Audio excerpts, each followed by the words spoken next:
On a random night online back in January, when much of the country was asleep, Ted Cruz was busy being a weird little online freak and name-searching himself.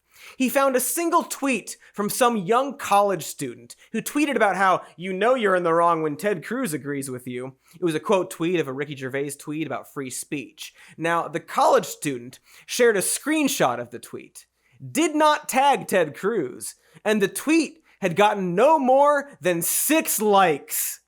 But Ted Cruz was being busy, being a weird little online freak, and thus he found this tweet 9 minutes later and retweeted it to his hundreds of thousands of weirdo followers. After a few minutes of his followers harassing her, Ted tweeted, "Weird.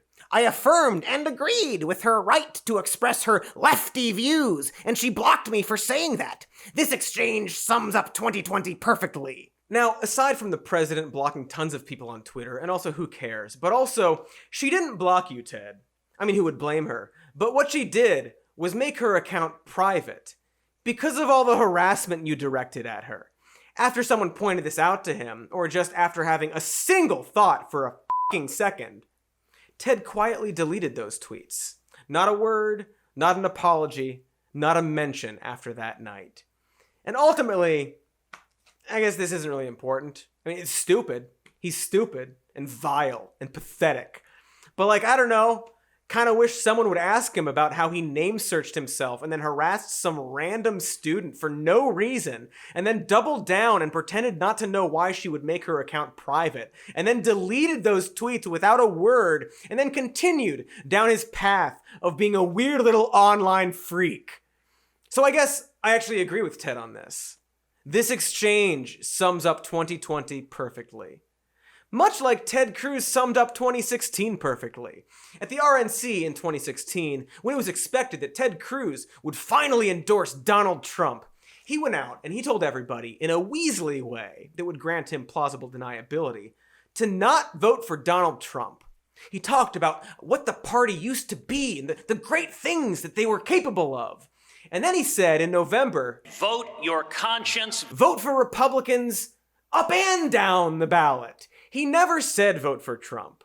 He was telling people that Trump is bad and you should follow your conscience and not vote for him. Vote for Republicans down ballot, but don't vote for Donald Trump. Then he got booed, and everybody saw it. Up and down the ticket who you trust to defend our freedom and to be faithful to the Constitution. And a short time after, we got this.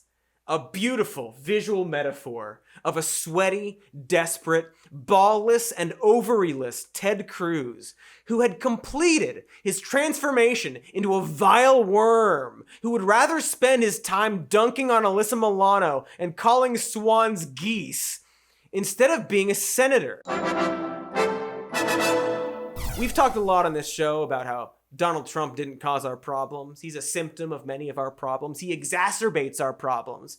But this perpetually online culture war bully shit, that's Trump, man. He did this. He broke Ted Cruz. Now, of course, Cruz was always a little worm on the inside. But boy, did Trump bring it out of him after beating him into submission and showing him that a true leader, a real patriot and representative, spends his days quoting the Princess Bride and complaining about Goya fucking beans. Wow, what a clip that was from the show. Thanks for watching, and make sure to subscribe to this channel as well as our other channel where the full episodes are. It's called Some More News. This is called Some More News Clips, which you know because you just watched it. Anyway,